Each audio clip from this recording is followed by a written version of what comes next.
대한항공과 아시아나항공이 4년 만에 기업 합병에 마침표를 찍었고 해운주는 지난주 금요일 강세를 보이며 기대감을 키웠습니다. 네, 항공 및 해운주들의 동향과 전망 살펴보겠습니다. NS증권 이재혁 연구원 모셨습니다. 어서 오세요. 어서 오세요. 네. 자, 지금 이제 항공 쪽에 대한항공하고 아시아나 합병. 와, 이게 참 4년 걸렸네요. 네, 맞습니다. 지금 이제 이로써 그야말로 진짜 메가 캐리어가 탄생했다고 하는데 요 과정이나 결과 한번 좀 설명해 주시면요. 네, 뭐 장장 4년 가까이 지속돼 왔었던 합병이 네. 드디어 좀 마무리가 됐습니다. 정확하게는 11월 말에 유럽위원회 승인이 있었고 이제 12월 들어오면서 미 법무부까지 최종 승인이 나오면서 지난 11일 날 지분 인수가 완전히 마무리가 됐는데요. 이 과정에서 LCC까지 포함했을 때 한진그룹 전체의 기단 규모가 이제는 글로벌 항공 그룹 중에서 22대 중반까지 올라왔어요. 어허, 예. 근데 이게 22대 중반이라고 하면 사실 순위로만 놓고 봤을 때는 그렇게까지 가늠이 되기가 쉽지 않은데 이 정도 규모면은 일본의 일본항공이나 홍콩의 캐세이 퍼시픽 같은 항공 그룹 대비해서도 훨씬 더 높은 수준이고요. 아, 그래요? 네, 맞습니다. 중국 항공사들은 워낙에 내수 시장이 크다 보니까 네. 기단 규모가 좀 클 수밖에 없는데 네. 우리나라의 인구 구조를 고려했을 때 굉장히 좀 메가 캐리어로서 새로이 출범을 하게 됐다. 이에 관련해서도 마찬가지로 그동안 좀 밸류에이션이 중대한 어떤 업종 생태계를 둘러싼 불확실성에 의해서 조금 저해봤던 측면이 있었는데 이러한 측면에서 앞으로 좀 상방 리레이팅을 기대할 수 있는 상황이 됐습니다. 대한항공, 아시아나항공 각각 자회사로 이제 LCC 저비용항공사 있잖아요. 그럼 이제 합병하게 되면 이 LCC들은 어떻게 되는 거예요? 네, 맞습니다. 우선 대한항공이 지금 자회사 LCC로 진에어를 가지고 네네. 있고요. 아시겠지만 아시아나항공이 자회사로 에어 부산하고 에어 서울을 가지고 있습니다.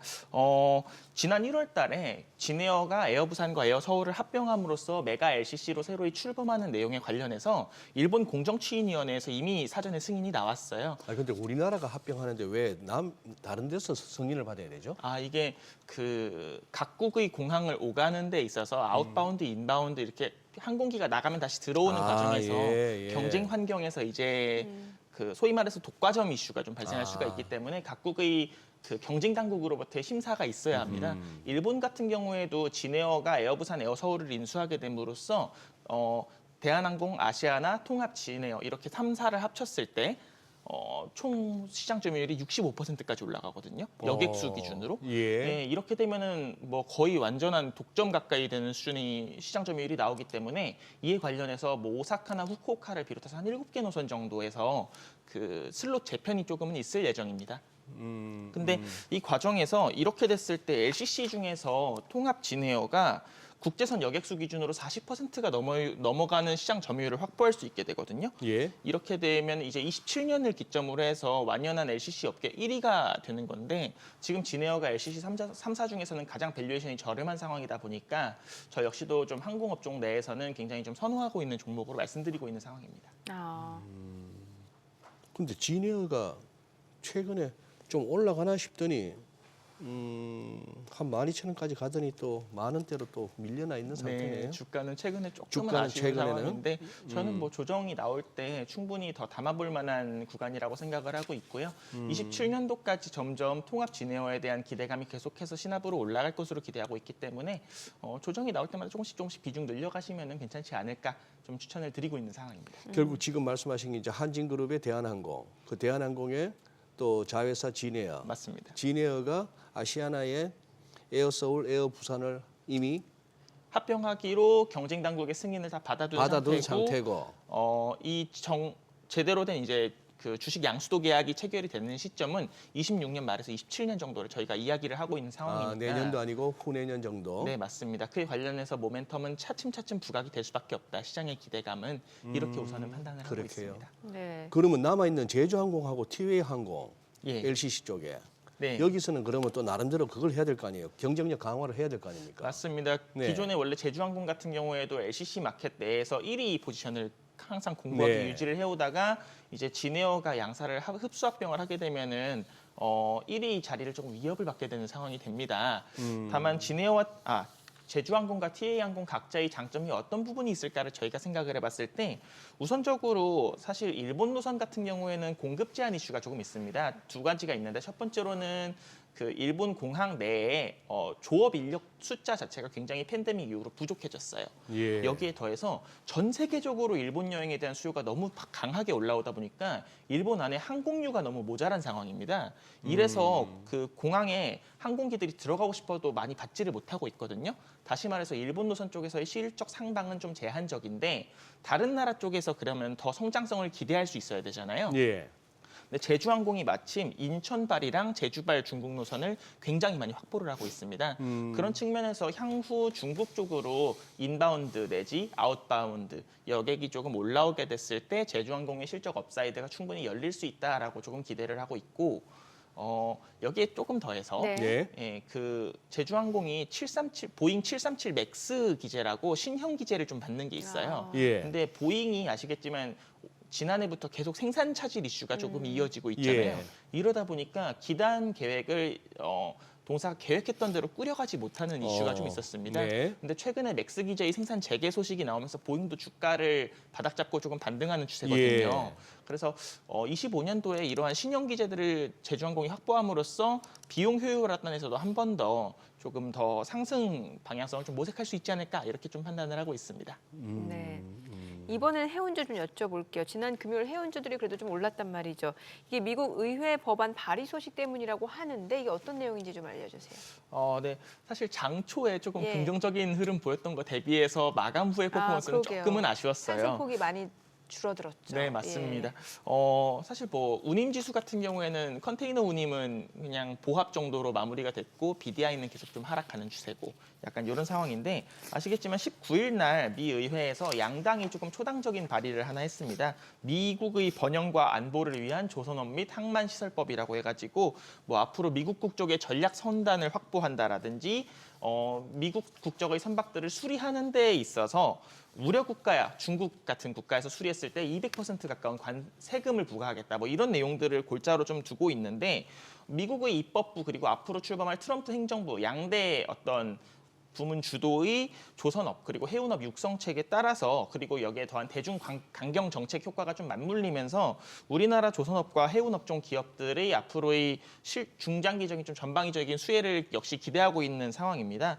참고로 미국의 컨테이너 해운업체 같은 경우에는 메슨이라는 회사가 있어요. 이 회사가 글로벌 컨테이너 선사 29위고요. 3000TEU급의 소형 선박들 위주로만 구성이 되어 있습니다. 이 회사 정도를 제외하면은 탑10 안에도 미국의 선사가 전혀 부재하거든요. 이런 상황이다 보니까 중국의 코스코 shipping이 속해 있는 오션 얼라이언스를 제외한 글로벌 대부분의 선사들에게 어느 정도 이익 수혜가 앞으로 좀 기대해 볼 만한 상황이지 않나 이렇게 좀 기대하고 있습니다. 네. 아니 HJ 중공업이 최근에 아주 대단한 랠리를 상승세를, 펼치고 있는데 네. 이 연구님 이게 지금 조선주입니까 해운주입니까 이게 뭡니까 이게 HJ 중공업은 건설도 하고 있잖아요. 네, 맞습니다. 예전에는 네. 이제 한진그룹이 그렇죠. 계열을 한진, 했었어요. 그래서 네, HJ. 네. 맞습니다. 지금은 이제 한진그룹과는 지분 관계가 네. 없는 것으로 알고 있고 제가 공식적으로 커버는 하고 있진 않은데요. 네. 네, HJ중공업은 지금 최근 들어서 9000TU급의 그 중형 컨테이너 선박들에 대해서 지난 9월 달에도 한 4척 정도, 네. 11월 달에도 4척 정도의 수주 공시가 좀 있었습니다.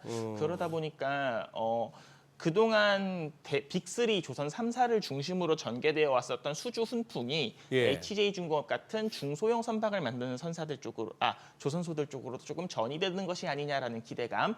여기에 더해서 최근에 HJ중공업이 독도함 MRO 수주를 했거든요. MRO라 하면 선박의 유지 보수 관리를 이야기를 하는 건데 그 MRO에 관련해서 앞서서 제가 Ships for America Act 여기 미국 법안 관련해서도 좀 말씀을 드렸지만 네네. 기존에 나와 있었던 미 군함들을 수리하는 미국발 MRO 시장이 앞으로 많이 개화될 것이다라는 기대감이 있어요. 네. 사실 이 시장이 예전에는 일본의 요코스카 조선이 대부분 하던 건데 네. 최근에 하나오션이 2건 정도 수주를 하면서 우리나라 쪽으로도 좀 기대감이 올라오고 있거든요. 그래서 HJ중공업 역시도 이쪽에서 수혜가 있지 않을까라고 투자자분들이 기대하시면서 최근 들어 좀 강하게 주가단에서 수혜가 있는 모습이다 체크해 주시면 되겠습니다. 네. 그래요. HMM 좀 여쭤볼게요. 그 7년 만에 대서양 항로에 다시 진출한다는 소식이 전해졌는데 또 올해 영업이익 3조 원도 달성할 수 있다 이런 얘기까지 나오고 있고요. 네, 맞습니다. 예. 사실 올해 연초까지만 해도 컨테이너 해운업이 올해부터는 좀 힘들 것이다라는 시장의 전망이 우세했는데 네. 후티 반군 이슈가 지난해 12월에 발발하고 나서부터 1년 가까이 지금 계속해서 장기화가 되고 있고 이 이슈가 앞으로 조금 더 이어질 것으로 판단이 되고 있습니다. 저 역시도 이에 발맞추어서 HMM의 올해 연간 영업이익을 한 3조 3,400억 정도 예, 좀 강하게 전망을 하고 있어요. 4분기 실적 흐름 역시도 좀 견조할 것으로 판단을 하고 있는데요. 이 이유가 한 3가지 정도가 있습니다.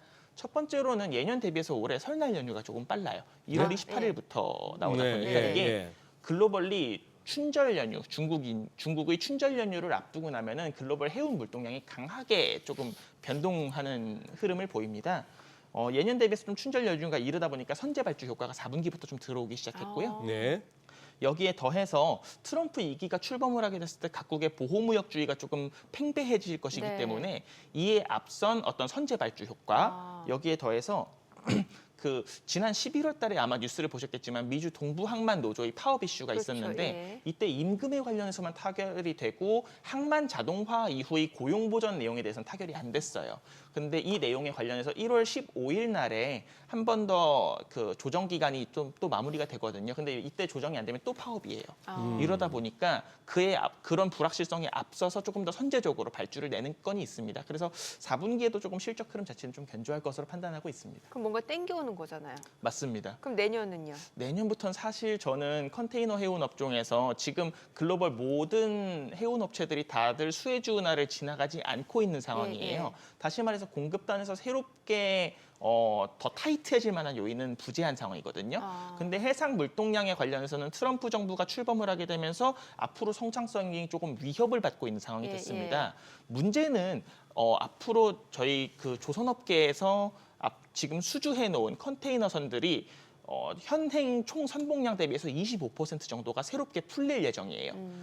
수요 레벨은 글로벌리 전년 대비해서 한 1에서 2% 정도밖에는 성장이 안 나오는데 공급이 20% 넘게 늘어나는 시장이다 보니까 25년, 26년까지 조금 더 중장기적으로 전개가 되면서 이 시장 같은 경우에는 컨테이너선 운임 자체가 좀 하방을 강하게 그리지 않겠나라고 조금 걱정하고 있는 상황입니다. 아무래도 그러니까 공급이 운임 가격이 좀 떨어질 수 있다. 네, 맞습니다. 화물 비용이 좀 많이 강하게 눌릴 것으로 판단하고 있어요. 그러면 해운주는 안 좋은 거. 사실 저는 해운보다는 항공 쪽을 조금 더 선호하고 그래서, 있는 상황입니다. 해운보다는 항공을. 네, 맞습니다. 이거 뭐 다 지나간 얘기입니다만 HMM 이것도 우리 코로나 때 팬데믹 때 이거 한번 정말 회자되었던 종목인데 그렇죠. 이게 10배가 넘게 나왔으니까 10배 넘게 나왔으니까 아니 상식적으로 생각하면 그때 세상이 멈췄는데 어떻게 해운주가 10배가 나와요? 결국은 세상은 멈췄지만 물류는 멈추지 않았던 거죠. 쓸 거 써야죠. 네, 이게 결정적으로는 예. 스티멀러스 체크라고 해서 전 세계적으로 우리나라 같은 경우에도 뭐 재난지원금도 주고 기준금리도 낮추고 하면서 소위 네. 말해서 통화량을 많이 늘렸잖아요. 네. 이 과정에서 글로벌 소비량 자체가 굉장히 촉진이 되면서 해운 물동량이 굉장히 강하게 늘었던 측면이 그렇죠. 있습니다. 에버기브노 사태 같은 경우에도 뭐 단기적으로만 영향을 줬었던 부분이 네. 있지만 구조적으로 수요 레벨이 지나치게 강하게 올라왔었던 측면이 좀 존재했고 여기에 더해서 그 당시에는 저희가 2016년도부터 17년도를 거치면서 글로벌 해운업계에 치킨 게임이 있었거든요. 네. 그래서 이 당시에 전 세계 해운 업체들의 재무 상태가 급속도로 악화되면서 그때 컨테이너선 발주가 좀 안 나왔어요. 예. 그러다 보니까 2, 3년 지나서 19년도, 20년도, 21년도까지 이렇게 새롭게 들어오는 선박량 자체가 좀 모자랐던 거죠. 그래서 수요는 강하게 올라갔는데 공급은 늘어나지 않았던 게 그때의 시황이고요. 지금의 시황은 이것과는 반대로 수요 레벨은 트럼프 정부 출범하면서 조금 지지부진한데 공급량은 저희 코로나 때 벌어놨던 걸로 어마어마하게 주문을 내놓은 그리고 후티 반군 사태 이후에 또 한 번 또 주문이 어마어마하게 들어온 상황이 되다 보니까 그 당시와는 조금 정반대의 시황이 전개될 것으로 우려하고 있는 상황이다. 이렇게 체크해 주시면 되겠습니다. 그래서 그러니, 항공주를 더 선호하시는 거군요. 네, 맞습니다. 그러니 배는 많이 지어달라 하니까 조선업은 좋은데 네. 막상 해운 쪽은 야 근데 주가 측면에서는 이거 어디로 튈지 모르겠다. 꽤나 이게 수령 기간이 길어졌는데 한 17,000원, 18,000원 사이에서 맞습니다. 이러다가 이거 한번 튈 수도 있겠는데. 이게 근데 내년도 4월 달에 예. HMM의 97회차 전환사채 만기 아, 그 전환 또. 시점이 좀 도래를 합니다. 아, 또 그런 게 있구나. 네, 이때 근데 오버행이 16.3% 정도 되거든요. 그러니까 유동 주식 수가 16% 가까이 좀 늘어나는 그럴 상황이 수 되다 있겠네요. 보니까 네. 사실은 내년도 4월까지는 조금은 조심스럽게 접근하시는 구간이 아닐까라고. 뭔가 주가가 희석될 우려가 있겠네요. 네, 맞습니다. 뭐 전환 사채 할 것 같으면 뭐, 이렇게 뷰, 전환가액이- 뷰도 전환. 네, 5천 원이다 보니까. 전환 사채 이런 거 자주 언급되는. 전환가가 아유, 5,000원이에요. 네, 그래요? 네, 맞습니다. 아, 5천 원에 전환해가지고 하다못해 주가가 좀 빠져서 10,000원에 털어도 와. 네, 이게 산업은행이랑 해양진흥공사가 가지고 있는 물량이고 저희 워크아웃 기간에 발행한 네, 물량. 그래요? 예. 참 진짜 요 부분은 진짜 잘 참고하셔야 되겠습니다. 투자 관점에서. 네네. 페노션은요? 페노션 같은 경우에는 올해 연중으로는 실적 흐름이 다분히 안정적이었습니다. 예. 그런데 4분기 실적은 다소 조금 경계를 하고 있고 지금 보시면은 글로벌 벌크 해운주들이 대부분 전부 다 연저점을 향해서 달려가고 있어요. 미국의 스타벌크 캐리어스, 골든오션, 뭐 다이애나 시핑, 홍콩의 퍼시픽 베이신 이런 회사들이 전부 다 지금 저점을 갱신하고 있는데 결국은 건화물선 시황 자체가 마땅한 상승 트리거가 최근에 좀 부재한 상황이거든요. 그 이유가 아시겠지만 건화물선 시황은 크게는 두 가지 선형이 주도합니다. 가장 거대한 선박인 케이프 사이즈 네. 그리고 그 다음이 파나막스잖아요. 네네. 케이프 같은 경우에는 중국의 어떤 산업 경기에 영향을 많이 받는데 이게 원자재. 맞아요. 예. 네. 정확하게는 철광석, 석탄, 곡물 이렇게 3대 물동량이라고 보시면 되고요. 네.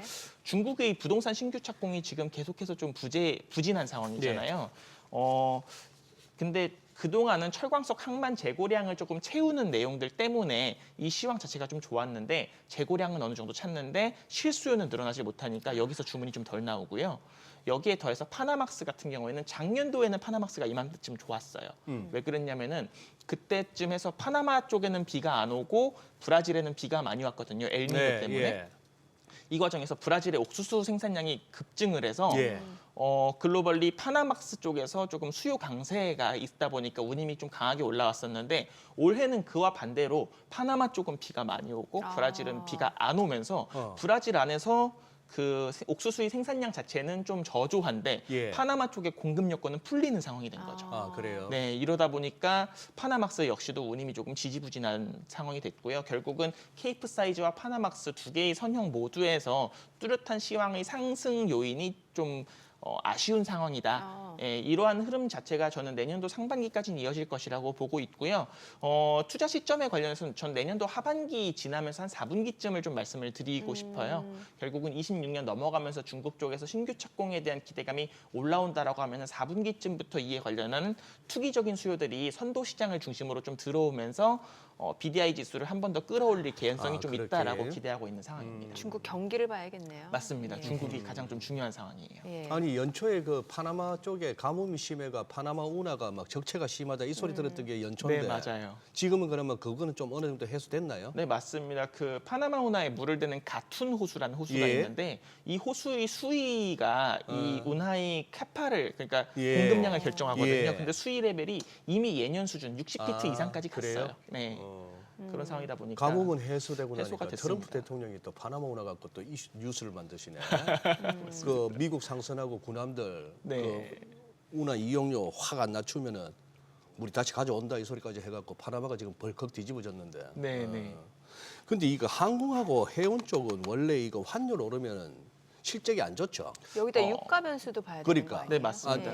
좋은 건가 안 사실 좋은 건가 환율 오르면. 유가단에서의 전망은 지금은 저는 긍정적으로는 오히려, 보고 있어요. 예. 왜냐하면은 첫 번째로는 그 항공유 내지 선박유와 또 원유 가격 사이의 그 차이 격차 네. 레벨이 팬데믹 이후로 점차 좁아지는 구간을 여전히 좀 유지를 하고 있는 상황이기 네. 때문에 그런 관점에서 비용 압박을 많이 해소하고 있고 트럼프 정부의 방향성 자체가 에너지를 수출하겠다라는 담론에 좀 포커스를 두고 있잖아요. 네. 이러다 보니까 유가 레벨 자체는 조금 더 하방을 그릴 수밖에 없기 때문에 그쪽에 유류비탄에서의 비용 부담은 조금 적어졌어요. 예. 그런데 말씀 주신 것처럼 환율이 문제입니다. 지금 환율 레벨 자체가 뭐 1,450원까지 예. 갔으니까 예. 원달러 환율이 오를 때는 사실은 전통적으로 항공이 훨씬 더 크게 영향을 받습니다. 네. 안 좋은 영향인가요? 네, 맞습니다. 왜냐하면 간단하게는 대부분은 다 사실 비용은 달러로 치르거든요. 네. 예, 뭐 항만비, 공항비라든지 아하. 뭐 선박이나 항공기 뭐 금융. 항공료도 예. 만만치 않고. 근데 문제는 항공사들은 매출액을 원화로 팔잖아요. 아, 예. 그러네. 근데 해운 업체들은 예. 달러로 파니까 예. 거기서 조금 괴리가 있는 거죠. 근데 아하. 그럼에도 불구하고 저는 항공 쪽에서 트럼프 정부 출범의 수혜가 이러한 부분들을 일정 부분 상쇄할 것이라고 좀 보고 있는 내용이 있습니다.